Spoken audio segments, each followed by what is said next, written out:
Yes, good morning class. Welcome to YouTube platform of Bansal Academy. तो जैसे कि last time हम लोगों ने डिस्कस किए थे इंग्लिश के कुछ बहुत ही इंपॉर्टेंट मॉक टेस्ट, तो वैसे ही आज भी हम लोग ये डिस्कस करने वाले हैं। और आज का जो हमारा स्पेसिफिकली टॉपिक रहेगा that is one word substitution, जिसको हिंदी में बोला जाता है अनेक शब्दों के लिए एक शब्द। तो वैसे ही ऐसे बहुत सारे क्वेश्चंस हैं, कुछ क्वेश्चंस ऐसे हैं जो हम लोग ऑलरेडी कर चुके हैं in our miscellaneous portion and our PYQs, और कुछ क्वेश्चंस हैं जो बहुत ही नए हैं। इनफैक्ट ऐसा बोला जाए जो कि आजकल एग्जामिनेशंस में डेफिनेटली रेपिटेशन में चल रहे हैं, तो वो और भी ज्यादा बेटर होगा। सो आई होप आप लोग ये वीडियो को एंड तक जरूर देखें। सारे के सारे क्वेश्चंस और जितने भी वर्ड्स हैं, इंपॉर्टेंट वर्ड्स हैं, आई वुड से उन सबको बहुत अच्छे से नोट डाउन करें, नोटबुक में भी, अपने माइंड में भी, सो दैट आप लोगों को आंसर्स करने में ज्यादा दिक्कत ना आए। होप सो इस ईयर ये वाले वर्ड्स रेपिटेशन में रहेंगे और आप लोगों को ये सबके आंसर बहुत अच्छे से आने चाहिए। तो चलिए डिस्कस करते हैं। सबसे पहला question, a book containing summarised information on all branches of knowledge. I think ये वो वाला क्वेश्चन है जो मैं पहले भी अपनी वीडियोस में, जो स्टूडेंट्स बंसल एकेडमी को बहुत अच्छे से इनके चैनल को सब्सक्राइब कर चुके हो, आप लोगों ने हमारी बहुत सारी ऐसी वीडियोस देखी होंगी जहां पे मैंने ये क्वेश्चन तकरीबन 5 या 6 बार तो हर एक वीडियो में डिस्कस किया है। बहुत इंपॉर्टेंट भी है। That is the reason why कि जब कोई क्वेश्चन इंपॉर्टेंट होगा तो बाय डिफॉल्ट वो हर एक वीडियो में बार बार शेयर होगा। उसका रीजन है कि इनके आने के चांसेस और भी ज्यादा ब्राइट हैं। वी जस्ट वांट कि इतनी बार आप लोग ये आंसर देखें या आंसर को सुने, आप लोगों को बाय डिफॉल्ट ये आंसर याद हो जाए। दैट इज द रीजन हम लोग स्पेसिफिकली ही इन क्वेश्चंस पे काम करते हैं और इनको रेपिटेशन में रखते हैं। सो ऐसी किताब के बारे में पूछेगा जिसमें पूरी की पूरी समराइज्ड इंफॉर्मेशन है on all branches. Last time में बताया था डायरेक्टरी, डिक्शनरी, एंथोलॉजी नहीं होगा। हमारा आंसर क्या बनेगा? एनसाइक्लोपीडिया। और ये तो बहुत ही कॉमन वर्ड है, कई बार कुछ स्टूडेंट्स को भी बोला जाता है, किसी पर्सन को भी बोल देते हैं। इनफैक्ट अगर कोई आपके आस का पास या इर्द गिर्द कोई ऐसा स्टूडेंट जरूर होगा आई गेस, जो हमेशा, जिसके पास हर एक सवाल का जवाब है, चाहे आप किसी भी फील्ड का क्वेश्चन पूछ लें, लेकिन उनके पास डेफिनेटली हर एक फील्ड की इन डेप्थ नॉलेज होती है। डेफिनेटली हमारी लाइफ में कोई ना कोई ऐसा पर्सन जरूर एक दो बार मिलता है, तो वहां पे उनके लिए भी हम लोग बोल देते हैं फाइनली फ्रेंड जोन में कि भाई ये तो हमारे ग्रुप का ना एनसाइक्लोपीडिया है। मतलब किसी भी ब्रांच से इसको क्वेश्चन पूछो बट इनको डेफिनेटली आता होगा। So definitely B part is the right answer, encyclopedia is the right answer. चलेंगे नेक्स्ट क्वेश्चन की तरफ। Habit of secretly listening to the private conversation, किसी की बातों को चुप चुप के सुनना। स्पाइंग, क्या स्पाइंग इसका आंसर होगा? Not at all possible. Spy करना तो मतलब जासूसी करना। कुछ को तो आदत ही होगी बातों को छुप छुप के सुनने की। स्पेलिंग तो डेफिनेटली कोई यहाँ पे लॉजिक ही नहीं है। मर्मरिंग होता है मुंह में कुछ ना कुछ बुड़बुड़ाना, सो वो भी हमारा आंसर नहीं होगा। ईव्स ड्रॉपिंग, लास्ट वीडियो में भी बताया था, ऐसी बात को, ऐसी हैबिट को, ऐसी आदत को ईव्स ड्रॉपिंग बोला जाएगा। टिक कर लेंगे जी फटाफट से, इंपॉर्टेंट है, बहुत बार रेपिटेशन में रह चुके हैं। Early celebration of a date, यहाँ पे तो डिस्कस करने की जरूरत भी नहीं थी, हर किसी को पता है जो सालाना जो सेलिब्रेशन की जाएगी that is called as anniversary. क्योंकि एनिवर्सरी वर्ड कहां से बनेगा? बोलोगे मैम एनुअल से। एनुअल का मतलब क्या होता है? सालाना। और यहाँ पे भी तो ईयर की बात कर रहा है, सो सेंचुरी हमारे पास सेंचुरी मतलब 100 की बात करेगा। जुबली भी हमारे पास 25th को लेके बात करेगा। लेकिन जो पर्टिकुलर है anniversary that is based on annual, तो यहाँ पे हमारा आंसर आएगा एनिवर्सरी। टिक कर लेंगे जी फटाफट से। आएंगे हमारे नेक्स्ट क्वेश्चन पे। One who sacrifices his life for a cause, ऐसा पर्सन जो अपनी लाइफ को सेक्रीफाइस करेगा, कुर्बान करेगा किसी भी चीज के लिए, डेफिनेटली वो देश के लिए करेगा और वो शहीद कहलाएगा। बताया था पहले भी बहुत बार ऐसा क्वेश्चन, मार्टियर बोला जाता है शहीद को, रेवोल्यूशनरी क्रांतिकारी, सोल्जर सैनिक, पैट्रियट देशभक्त, ये सारी की सारी हमारी ऑप्शन नहीं है। शहीद ही वो है जो अपने आप को देश पे, अपनी लाइफ को सेक्रीफाइस करेगा और कुर्बान करेगा। लिखेंगे जी फटाफट से, टिक करते रहेंगे, मेरे साथ साथ आंसर बनाते भी रहेंगे।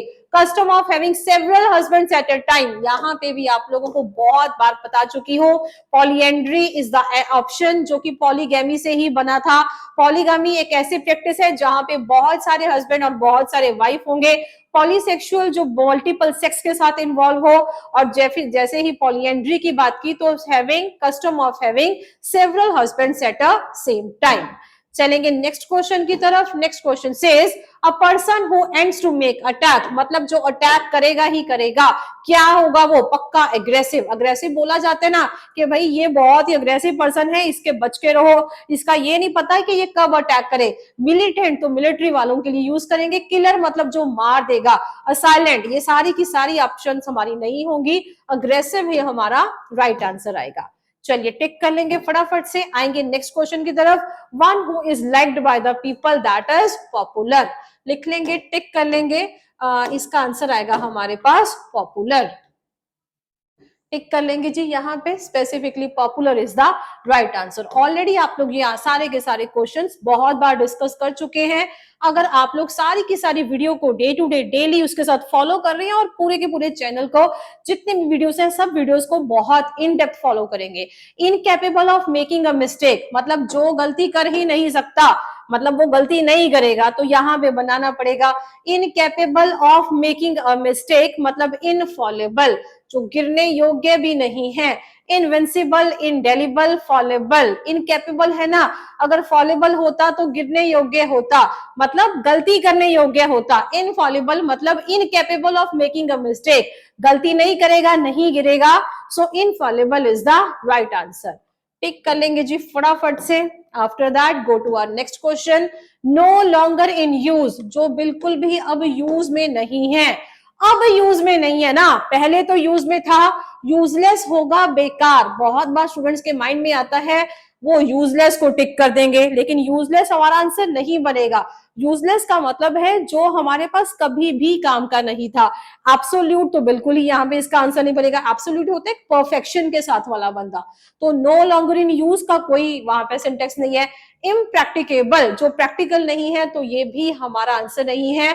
ऑब्सोलीट, जो अब काम का नहीं है, मतलब अब उसका कोई यूज नहीं है, अब आने वाले समय में या अब उसका कोई यूज नहीं है, लेकिन may be might be possible कि पहले वो यूज का था, तो यहाँ पे इस वर्ड को याद रखेंगे, दैट इज ऑब्सोलीट। इसको नोट डाउन कर लेंगे।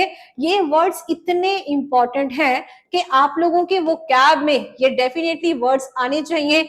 बहुत इंपॉर्टेंट वर्ड है obsolete, which is no longer in use. Tick कर लेंगे जी। ये बहुत सारे अब ये नए क्वेश्चन स्टार्ट हो चुके हैं, सो आने चाहिए हर किसी को। चलेंगे नेक्स्ट क्वेश्चन की तरफ। कैपेबल ऑफ बीइंग अप्रोच्ड, मतलब जिसको अप्रोच किया जा सकता है, जहां तक पहुंचा जा सकता है, क्या उसको इजी बोलेंगे, नहीं। अडेप्टेबल तो मतलब होता है ढल जाना। एक्सेसरी तो मतलब बाय पार्ट्स को बोला जाएगा। एक्सेसिबल हम बोलते हैं ना कि क्या आप ये जीमेल या आप इस अकाउंट को एक्सेस कर सकते हो, एक्सेसिबल हो। क्या ये काम करने के, क्या आप ये फॉर्म में या इस डोर में एंटर करने के, इस गेटवे में एंटर करने के एक्सेसिबल हो, क्या तुम्हारे पास एक्सेस है। सो कैपेबल ऑफ बीइंग अप्रोच, जिसको अप्रोच किया जा सके, मतलब जहां तक पहुंचा जा सकता है, that is accessible. Note down कर लेंगे जी, इंपॉर्टेंट वर्ड है। चलिए आएंगे अगले क्वेश्चन की तरफ। Next question says that which can not be corrected, वो चीज जिसको ठीक नहीं किया जा सकता। तो मैंने अपनी डिटेल्ड वीडियोस में भी एक बार बताया था, which can not be corrected, C और डबल आर से ही हमारा आंसर बनेगा। इररिड्यूसिबल, इररिफ्लेक्टेबल, इररीडीमेबल, ऐसा कोई पार्ट नहीं बनेगा। इनकॉरिजिबल, इनकॉरिजिबल करेक्ट से ही बनाया हुआ वर्ड है, आगे इन लिखने से नेगेटिव सेंस में चला जाएगा। वो जिसको ठीक नहीं किया जा सकता, दैट इज इनकॉरिजिबल। बहुत सारी कई बार हमारी ऐसी डॉक्यूमेंट्स होती हैं जो हमें ऑफिशियली कहीं से आती है, you can't make changes at that ना। जैसे आप लोगों ने वेबसाइट से कोई चीज डाउनलोड कर ली, आप लोगों ने किसी का एलिजिबिलिटी क्राइटेरिया, किसी जॉब के रिलेटेड कोई जो लेटर है उसको डाउनलोड किया, तो वहां पे आप लोग चेंजेस नहीं कर सकते हो। सो वहां पे जिसको अब सही नहीं किया जा सकता, बाई चांस वो गलत था, अब वो अपलोड हो चुका, वो सारा का सारा ऐसी स्टेज पे पहुंच चुका जब उसको ठीक नहीं किया जा सकता, so that is called as incorrigible. जब भी ऐसे प्रोसेसेस वाला पार्ट होगा, आगे जाके कहीं ना कहीं स्टेज ऐसी जरूर आ जाती है जब एक दो बार आप लोगों ने फॉर्म भरे होंगे। जैसे मान लीजिए एग्जांपल लेते हैं, आप लोग कोई फॉर्म भर रहे हैं और वहां पे फॉर्म में पूछा जाता है कि ये जो डिटेल इंफॉर्मेशन है ना, इसको फिल कर दो। आप लोग फिल कर लेते हैं। आफ्टर दैट वो दोबारा से पूछता है सेव करने से पहले कि एक बार चेक कर लो, इसमें जो भी आप लोगों को चेंजेस करने हैं ना, अब तो चेंजेस कर लो, बाद में कोई भी चेंज यहाँ पे अडेप्टेबल नहीं होगा। तो वहीं से समझ में आ जाएगा ये वो स्टेज है जो इनकॉरिजिबल है, जहां से करेक्शन अब आगे पॉसिबल नहीं है। लिख लेंगे जी फटाफट से। आफ्टर दैट आएंगे नेक्स्ट क्वेश्चन पे, a lover of one self, जो किसी का लवर है, a lover of one self. तो समझने की कोशिश करनी है, जो अपना ही, और वन सेल्फ पता है वन किसके लिए यूज करते हो, किसी एक के लिए या अपने आप के लिए। और यहाँ पे ना जो वन सेल्फ है वो डेफिनेटली एक काम करेगा हमारे पास ऑब्जेक्ट का, वहां पे जो वन सेल्फ है इसी के बारे में यूज कर रहे हैं कि कोई एक, किसी एक का जो प्रेमी है।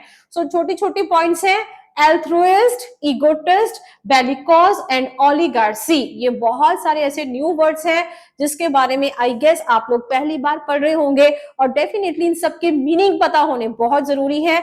लिखेंगे जी फटाफट से। एक सबसे पहला वर्ड है एल्ट्रुइस्ट, उसका मतलब लिख लेंगे जो सबका भला करने वाला हो। लिख रही हूं मैं यहाँ पे, सबका भला करने वाला, राइट डाउन, सबका भला करने वाला, जो सबका भला करने वाला इंसान है।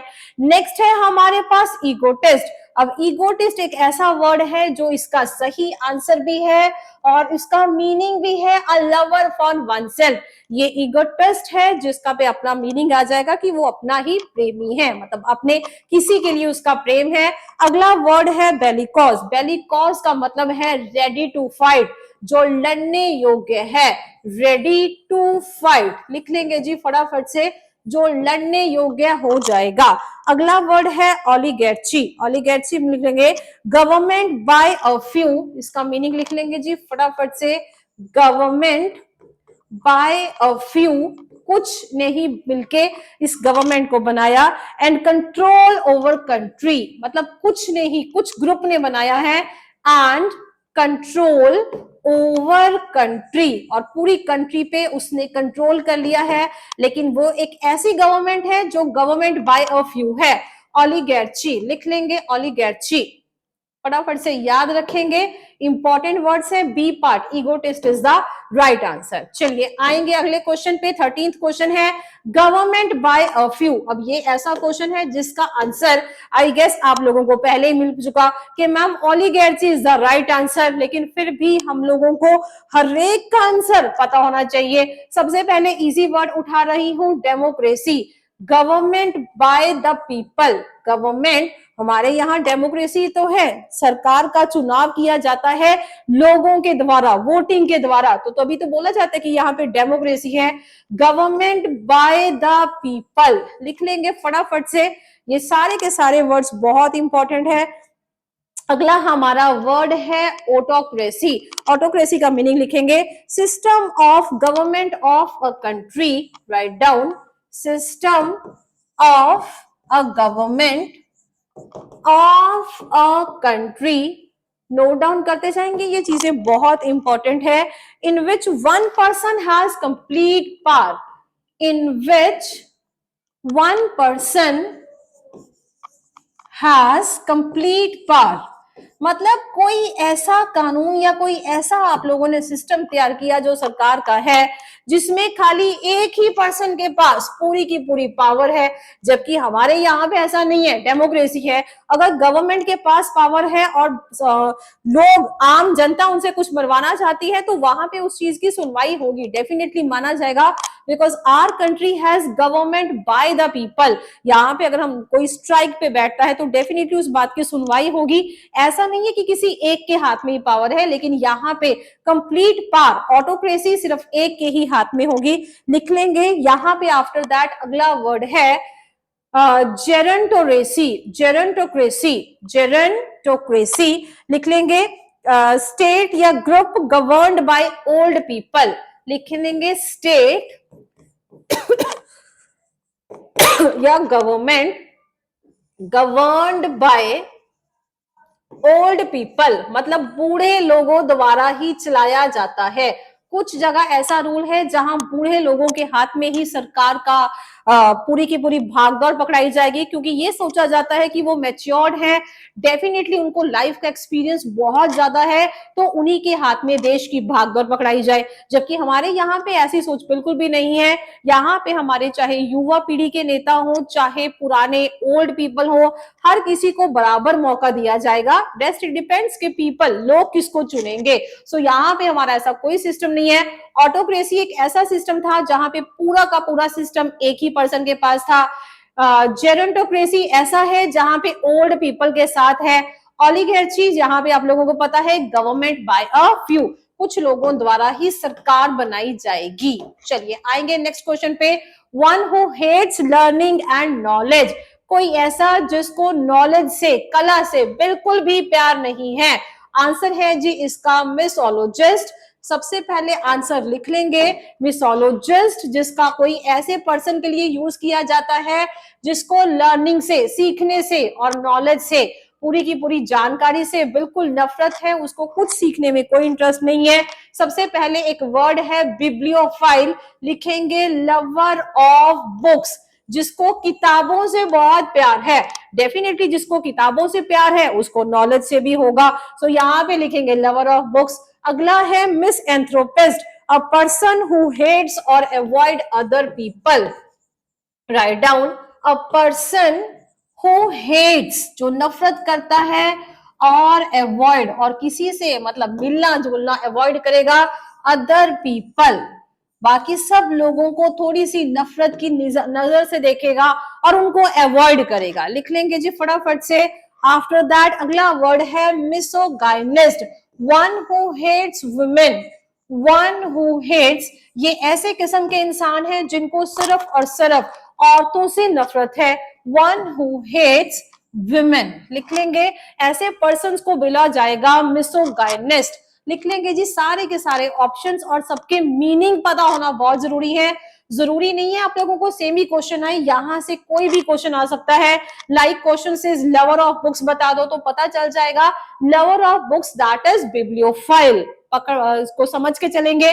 बिब्लियोफाइल लवर ऑफ बुक्स है, misogynist one who hates women है, misanthropist a person who hates और अवॉइड अदर पीपल। लिख के चलेंगे जी फटाफट से। आएंगे हमारे नेक्स्ट क्वेश्चन पे। Next question says one who is well versed in any subject, a critical जज of any art, particular fine arts, कोई ऐसा व्यक्ति जो कला का प्रेमी है और किसी भी सब्जेक्ट में वो बात करें, क्रिटिकल जजमेंट है उसकी आर्ट की और फाइन आर्ट्स की। सबको पता चलेगा कि ये वर्ड मैंने अपनी क्लास में डिटेल में भी करवाया था, PYQs में भी डिस्कस किया था।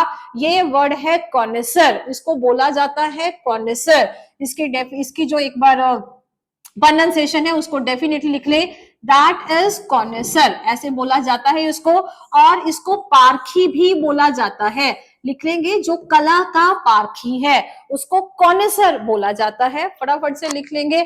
और आफ्टर दैट आप लोग इसकी सारी की सारी ऑप्शंस को भी लिख के चलेंगे। सबसे पहला है हमारा वेटरन। वेटरन का मीनिंग लिखेंगे a person who has had long service और एक्सपीरियंस। लिखेंगे जी a person who has had, जिसका बहुत अच्छा, who has had, wait, a person who has had experience, यहां पे लिखेंगे एक्सपीरियंस इन ऑक्यूपेशन और ऑफिस, किसी पर्टिकुलर काम में या ऑक्यूपेशन में उनका बहुत अच्छा एक एक्सपीरियंस रह चुका है, इन ऑक्यूपेशन और ऑफिस। लिख लेंगे जी फटाफट से। आफ्टर दैट हमारा अगला वर्ड है philistine, one who doesn't understand, write down, one who does not understand, जो नहीं समझेगा किस चीज को, one who does not understand. लिख लेंगे जी फटाफट से, one who does not understand और एंजॉय द ब्यूटी ऑफ, और enjoy the beauty of art और लिटरेचर, जिसको कला या लिटरेचर साहित्य किसी के साथ भी कोई प्रेम नहीं है, ऐसा पर्सन जो समझ ही नहीं पाता, जो कला को या लिटरेचर को साहित्य को नहीं समझ पाता, ऐसे पर्सन को बोला जाता है फिलिस्टाइन। टिक कर लेंगे जी फटाफट से। लास्ट हमारा वर्ड है दैट इज डिलेटेंट। डिलेटेंट का मतलब लिख लेंगे a person with interest in arts, लिख लेंगे अ पर्सन विद इंटरेस्ट, जिसको इंटरेस्ट है इन आर्ट्स, जिसको आर्ट्स में बहुत बढ़िया से इंटरेस्ट है। तो यहां से समझ में आ जाएगा जिसको मैम इंटरेस्ट है आर्ट्स में, क्या वो हमारा आंसर नहीं बन सकता? नहीं, क्योंकि यहाँ पे एक well versed in any subject, जब यहाँ पे एनी सब्जेक्ट लिख दिया ना तो वो किसी भी सब्जेक्ट का पारखी चाहिए, और ऐसे पारखी को कॉन्सर ही बोला जाता है। ये डिलेटेड बोला जाता है ऐसा पर्सन जो इंटरेस्ट रखता है आर्ट्स में। फिलिस्टीन वो पर्सन है जिसको कला या साहित्य कुछ भी समझ नहीं आएगा। वेटरन वो पर्सन है जिसका बहुत अच्छा तकड़ा खासा अच्छा खासा एक्सपीरियंस है किसी भी पर्टिकुलर काम में या किसी भी ऑफिस में। जैसे किसी ऑफिस के बात बोलूं तो मैंने बोला ये ना यहाँ पे जो कोई ये कोई है भाई साहब है, ये यहाँ पे तकरीबन 25-30 साल से जॉब कर रहे हैं, सबसे पुराने एम्प्लॉय हैं। तो सबसे पुराने एम्प्लॉय को क्या बोला जाएगा? वेटरन, क्योंकि उनका अच्छा खासा एक्सपीरियंस है उस ऑक्यूपेशन में या और उस ऑफिस में। टिक कर लेंगे जी, सुपर इंपॉर्टेंट है ये सारे के सारे कॉन्सेप्ट्स। चलेंगे जी नेक्स्ट कॉन्सेप्ट पे। Next question says one who plays a game और does a work for a pleasure and not as a profession. कोई ऐसा पर्सन जो सिर्फ गेम खेलेगा या काम करेगा किसके लिए? सिर्फ और सिर्फ प्लेजर के लिए, मतलब मजे के लिए, उनको खेलने में पैशन है, मजा आता है, ना कि पैसे के लिए। ऐसे पर्सन को क्या बोला जाता है? एमेटर। लिख लेंगे जी एमेटर, इसकी प्रोनाउंसिएशन सही करेंगे amateur, AMATEUR, amateur. That is the right person जिसको सिर्फ और सिर्फ अपने मतलब ये प्लेजर के साथ लिए वो काम करेगा, किसी उसको प्रोफेशन की तरह पैसे के लिए काम नहीं करेगा। अगला वर्ड है ऑक्टेगन, जो कि अपने आप में एक शेप है। प्रीशियस मतलब कीमती, नोवाइस मतलब जो बोल ही नहीं पाएगा, तो यहाँ पे नोवाइस क्या है? अ person who is new and without experience. लिख लेंगे अ पर्सन हु इज न्यू, जो नया है, एंड विदाउट एक्सपीरियंस है, जो बिल्कुल नया है। सो विदाउट एक्सपीरियंस उसको बोला जाता है नोवाइस। नोट डाउन कर लेंगे। एमिटर वो पर्सन है जो अपने मजे के लिए खेलेगा, ना कि पैसे के लिए। ऑक्टागन शेप थी, प्रीशियस कीमती। नोवाइस ऐसा पर्सन जो नया है और विदाउट एक्सपीरियंस है। चलेंगे जी नेक्स्ट क्वेश्चन पे। 17th, a child born after the death of his father, जो अपने फादर के डेथ के बाद होगा, ऐसे पर्सन को क्या बोला जाएगा? पोस्टथोमस। लिख लेंगे पोस्टह्यूमस, पोस्टोमस, पोस्टोमस ऐसा बोलेंगे इसको। किडी छोटे बच्चों के लिए यूज किया जाएगा, नहीं है ये आंसर। स्टेपसन सौतेले बेटे के लिए यूज किया जाएगा। पास्टर्ड अपने आप में एक गाली का काम करेगा। सो पोस्टोमस लिख लेंगे जी, posthumous, that is the right answer. जो अपने फादर की डेथ के बाद बच्चा होगा उसको पोस्थोमस बोला जाएगा। चलिए लिखेंगे अगले बात। इसके बाद next question, government by the rich people is called as.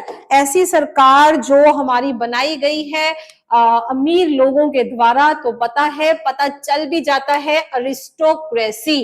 कोई वर्ड ही ऐसा है जो अपने आप में एक तरीके से बड़ी लेगेसी को या अमीरियत को दर्शाया जाएगा। तो अरिस्टोक्रेसी वो गवर्नमेंट है जो अमीर लोगों के द्वारा बनाई जाएगी। अगला वर्ड है ऑटोक्रेसी। लिख लेंगे जी स्टेट और गवर्नमेंट बाय अ पर्सन। ये आप लोग ऑटोक्रेसी ऑलरेडी लिख चुके हैं, एक बार फिर से लिखना चाहते हैं लिख सकते हैं। ऑटोक्रेसी का मीनिंग है system of government, right down, system of government, write down system of government by one person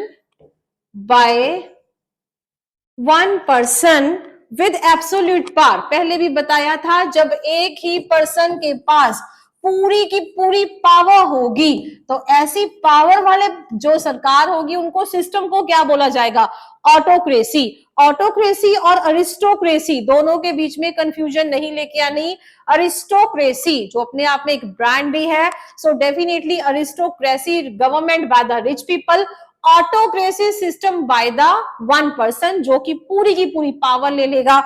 after that है प्लूटोक्रेसी, लिखेंगे यहाँ पे भी government controlled by rich people. यहाँ पे गवर्नमेंट बाय है लेकिन यहाँ पे गवर्नमेंट कंट्रोल, यहाँ पे कंट्रोल करने वाले हैं, government controlled by rich people, जिसको चाहे तो भागदौड़ किसी और के हाथ में है लेकिन कंट्रोल कोई और कर रहा है। लेकिन यहाँ पे गवर्नमेंट बाय रिच पीपल मतलब जो रिच पीपल है, अमीर लोग हैं, वही गवर्नमेंट बनाए बैठे हैं, उनको बोला जाएगा अरिस्टोक्रेसी। प्लूटोक्रेसी मतलब सामने तो कोई और है लेकिन जो पीछे पूरा का पूरा कंट्रोल है वो अमीर लोगों के हाथ में होगा। ऐसी गवर्नमेंट को, ऐसे सिस्टम को क्या बोला जाएगा?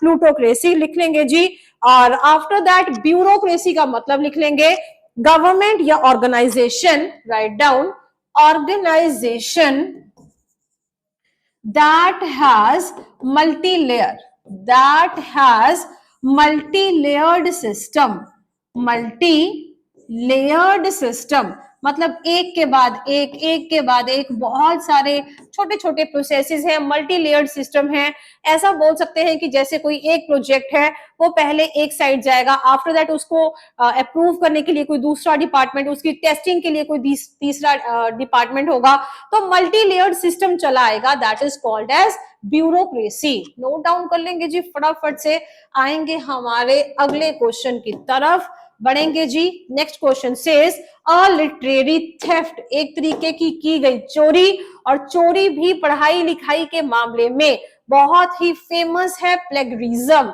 प्लेगरिज्म एक बहुत इंपॉर्टेंट वर्ड है, जितने भी स्टूडेंट्स ने तकरीबन रिसर्च का थोड़ा बहुत पढ़ रखा होगा उनको हर किसी को पता रहता है कि जब भी आप लोग कोई थीसिस वगैरह लिखते हैं, जैसे मैं एमटेक की बात करूं, मास्टर्स की बात करूं या मैं पीएचडी की डिग्री की टोटल बात करूं, तो वहां पे आप लोगों को रिसर्च वर्क करना पड़ता है। होप सो हमारे व्यूअर्स में से भी किसी ने शायद ऐसा किया हो। सो डेफिनेटली जब भी कोई रिसर्च वर्क करेगा और वो जो भी अपना कंटेंट रेडी करेगा, चाहे वो बुकिश फॉर्म में हो चाहे वो सॉफ्ट कॉपी की फॉर्म में हो, उसका सबसे पहले प्लेगरिज्म चेक किया जाएगा कि कहीं ऐसा तो नहीं है कि आप किसी के भी कंटेंट को as it is copy paste कर रहे हो। आप लोगों को जो भी शब्दों का चयन करना होगा वो सारे के सारे नए होंगे, वहां पे प्लेगरिज्म नहीं चलेगा।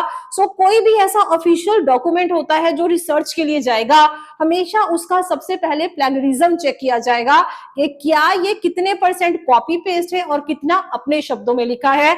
और इसके लिए आजकल बहुत बढ़िया बढ़िया सॉफ्टवेयर्स भी चल रहे हैं। सो डेफिनेटली इसको माइंड में लेके चलेंगे, ये इसका राइट आंसर है।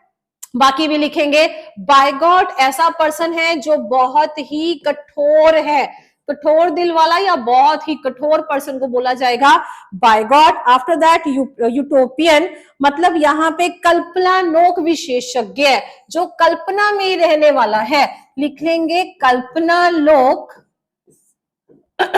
कल्पनालोक विशेषज्ञ, जो मतलब वहीं पे रहने वाला है, विशेषज्ञ लिख लेंगे जी, विशेषज्ञ। यूटोपियन ऐसे पर्सन को बोला जाएगा। आफ्टर दैट नेक्स्ट वर्ड है ट्रॉन्ट, लिख लेंगे people who stays away from school और स्कूल विदाउट लीव और एक्सप्लेनेशन, ऐसे बच्चे जो स्कूल से बाहर रहते हैं कोई भी लीव के बिना या एक्सप्लेनेशन के बिना, ऐसे ही घर से जा रहे हैं और स्कूल वालों को कुछ नहीं पता है, ऐसी पर्सन को क्या बोला जाएगा? ट्रॉन्ट। लिख लेंगे प्यूपिल, प्यूपिल मतलब वो बच्चे, प्यूपिल छोटे बच्चों के लिए वर्ड यूज किया जाता है। प्यूपिल who stays away, write down, stays away from the school, जो स्कूल से दूर रहते हैं ऐसे बच्चे, without, write down, without leave, बिना किसी लीव को दिए बिना, और एक्सप्लेनेशन को दिए बिना, मतलब किसी को पता ही नहीं है कि वो बच्चे हैं कहां पे, ऐसे बच्चों को क्या बोला जाएगा? ट्रॉन्ट, ट्रॉन्ट, ट्रॉन्ट लिख लेंगे जी फटाफट से, ट्रॉन्ट इज द राइट आंसर। चलिए लिख लेंगे फटाफट से। आफ्टर दैट आएंगे नेक्स्ट क्वेश्चन की तरफ। समथिंग फुल ऑफ वर्ड्स, जो लगातार वर्ड से भरा हुआ है, डेफिनेटली वर्ड से भरा हुआ है तो वर्बोस होगा। वर्बल तो बोलचाल वाले के लिए यूज करते हैं, नॉन वर्बल जो शब्दों में बयान ना किया जा सके, जिसमें पर्टिकुलर वर्ड्स का यूज नहीं कर रहे हैं, फिगर्स का या इशारों का यूज करेंगे। अगर सिग्नल्स का यूज करेंगे, वार्डरोब मतलब हमारा पूरा का पूरा जो अलमीरा जहां पे हमारे कपड़े रखे जाएंगे, क्लोजेट सॉर्ट ऑफ उसको बोला जाता है। So verbose is the right answer, tick कर लेंगे जी। After that next question says 21st question, coining a new word मतलब एक नया वर्ड, एक नया शब्द इजाद करना, उसको बोला जाता है नियोलॉजिज्म। नियोलॉजिज्म लिख लेंगे जी फटाफट से। नेपोटिज्म भाई भतीजावाद होगा। ओलिगेर्ची आप लोग ऑलरेडी लिख चुके हैं, government by the few. Plutocracy भी आप लोग लिख चुके हैं, ये भी हमारा आंसर नहीं है। यहाँ पे प्लूटोक्रेसी का मतलब था government controlled by rich people. तीन ऑप्शन क्रॉस हो गई, तो नियोलॉजिज्म that is the right answer, नए शब्दों को कॉइन करना। चलिए आएंगे अगले क्वेश्चन की तरफ। 22nd क्वेश्चन दैट से government run by old people. अभी तो आप लोगों ने ये क्वेश्चन किया था, दैट इज जीरोनोटोक्रेसी। जीरोनोटोक्रेसी बताया था, थियोक्रेसी नहीं आएगा, ऑटोक्रेसी नहीं, डेमोक्रेसी नहीं, सारे के सारे फॉर्म्स को आप लोग ऑलरेडी पढ़ चुके हैं। टिक कर लेंगे जी फटाफट से, इसका आंसर इंपॉर्टेंट है और ये सारे के सारे कॉन्सेप्ट्स हम लोगों को अच्छे से आने चाहिए। आएंगे लास्ट नेक्स्ट क्वेश्चन पे। अ person who does not believe in the existence of God, जो भगवान पे आस्था नहीं रखेगा, क्या बोला जाएगा? एथीस्ट। ये तो हर किसी को पता है, जो भगवान में धार्मिक आस्था नहीं रखेगा उसको एथीस्ट बोलते हैं, जिसको नास्तिक बोला जाता है।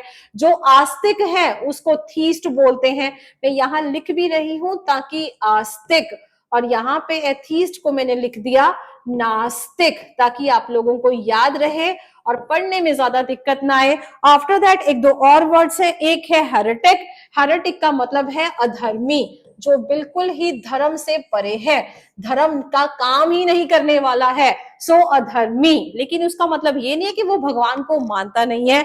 अगला है ल्यूनाटिक। ल्यूनाटिक का मतलब है person who is mentally ill. Person who is mentally ill, जो कि मेंटली अनस्टेबल है, दिमागी तौर से बीमार है। लिख लेंगे lunatic is the next option. चलेंगे जी अगले ऑप्शन की तरफ। अगला क्वेश्चन हमारा कहेगा a government by the nobles, जिसको नोबल्स, बहुत बार ना लोग कंफ्यूज हो जाते हैं स्टूडेंट्स, कहते हैं मैम नोबल्स कौन होते हैं। मैंने कहा आप लोगों को बताया तो था जब एक बार मैंने नाउन्स की डिटेल वीडियो बताई थी कि nobles are the rich people. हर किसी को याद रहना चाहिए, जरूरी नहीं है कि आप लोगों को क्वेश्चन में रिच पीपल लिखा जाएगा। रिच पीपल लिखे चाहे नोबल लिखे, एक ही बात है। जिन्होंने वो नाउन्स का लेक्चर अटेंड किया होगा मेरा, उनको डिटेल्ड वीडियो से पूरी इंफॉर्मेशन होगी कि मैम नोबल और रिच पीपल एक ही बात है। तो डेफिनेटली हमारा आंसर आएगा अरिस्टोक्रेसी। ये क्वेश्चन ऑलरेडी आप कर चुके हो, जहां पे गवर्नमेंट के बाय पार्ट्स को बार बार डिस्कस किया गया था। One who lives among stranger, जो स्ट्रेंजर्स के बीच में ही रहता है, डेफिनेटली वो हमारा एलियन ही होगा। लिख लेंगे फटाफट से, alien is the right answer. तो चलिए फटाफट से इन क्वेश्चंस को फटाफट से जितनी जल्दी हो सके रिवाइज कर लेंगे। क्वेश्चन सारे के सारे बहुत इंपॉर्टेंट है। वन वर्ड वाला ये सेशन आई होप आप लोगों को बहुत अच्छे से समझ में आया होगा और आप लोगों के लिए बहुत यूजफुल भी होगा। रीजन आजकल ये वाले क्वेश्चंस बहुत आप लोगों के रेपिटेशन में है। सो आई होप जो भी रेस्पेक्टिव एग्जामिनेशन आप लोग दें, यहीं से कुछ क्वेश्चन बन जाए ताकि हमारे लिए भी बहुत ईज हो जाए और इनफैक्ट आप लोगों को बहुत सही लगे कि हम लोगों ने ये वर्ड पहले सुन रखा था, बहुत अच्छे से समझ रखा था, तो अटेम्प्ट करने में ज्यादा दिक्कत नहीं आएगी। चलिए मिलूंगी आप लोगों के साथ नेक्स्ट वीडियो में। Till then revise all these concepts. Thank you.